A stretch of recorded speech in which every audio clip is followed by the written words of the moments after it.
បងប្អូនគ្នាដែលយើងអនុវត្តច្បាប់សុទាញគឺគេឲ្យយើងកាត់ចោលនៅទម្លាប់ល្អលទាំចានិយាយពីនេះនិយាយពីនោះអត់ប្រយោជន៍និយាយដើមគេខឹងគេស្អប់គេរិះគន់គេវាតម្លៃគេមើលងាយគេចាអញ្ចឹងបងប្អូនត្រូវកាត់ចោលទម្លាប់អស់ហ្នឹងចាការរអ៊ូរទាំវាធ្វើឲ្យយើងស្រោបចេញនៅរឿងរ៉ាវរអ៊ូរទាំចូលមកក្នុងជីវិតរបស់យើងអញ្ចឹងគេឲ្យយើងកាត់ចោលនៅទម្លាប់នៃការរអ៊ូរភាពខឹងស្អប់មួម៉ៅក្តៅក្រហាយឲ្យមានតែភាពរីករាយស្នាមញញឹមចូលរឿងអីចូលមកក៏ដោយត្រូវដោតទៅលើតែភាពរីករាយស្នាមញញឹមជឿជាក់ថាទាំងអស់នោះគ្រាន់តែបបសោតយើងចូលចិត្តរអ៊ូរទាំពីនេះពីនោះសពគ្រប់បែបយ៉ាងយើងអត់ដឹងថាទាំងអស់នោះវាធ្វើឲ្យស្រោបទាញចូលក្នុងជីវិតរបស់យើងព្រោះដោយសារយើងមានកម្លាំងស្រោបទាញអញ្ចឹងតើតើបងប្អូនជឿខ្លួនឯងថាជឿថាច្បាប់សុទាញនេះវាមានពិតហើយខ្ញុំឆ្លងកាត់មកគឺវាអញ្ចឹងមែនប៉ុន្តែខ្ញុំមិនមែនជាមនុស្សអ្នកដែលបកកែរអ៊ូរទាំទេខ្ញុំចូលចិត្តសប្បាយចូលចិត្តសោកចូលចិត្តរីករាយចាប៉ុន្តែខ្ញុំអត់ដឹងថាខ្ញុំទៅស្រោបទាញខ្ញុំស្រោបទាញនៃការស្ដាប់ឮចាស្ដាប់ឮពីនេះពីនោះអីចឹងណាប៉ុន្តែភាពវិជ្ជមានយើងមានរឹងខ្លាំងចាខ្ញុំមិនខ្ញុំមានភាពវិជ្ជមានខ្ញុំរឹងខ្លាំងតែដោយសារការស្ដាប់ឮរបស់យើងរាល់ថ្ងៃវាត្រូវទាញចូលក្នុងជីវិតយើងដែរអញ្ចឹងច្បាប់សុទាញគឺមិនមែនចូលមកតែ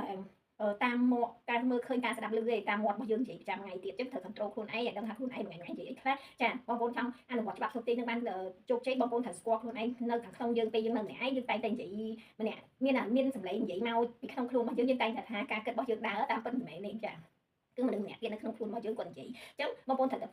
ចាត់នៅសម្លេងនិយាយហ្នឹងឲ្យបានឲ្យដឹងថាខ្លួនឯងពុំនិយាយអីចានិយាយល្អនិយាយអាក្រក់និយាយវិជ្ជមានឬវិជ្ជមានអញ្ចឹងព្យាយាមនិយាយវិជ្ជមានឲ្យបានច្រើនដើម្បីទទួលបានរឿងរ៉ាវវិជ្ជមានចូលក្នុងជីវិតបងប្អូនអរគុណចាញ់តែក្តីស្រឡាញ់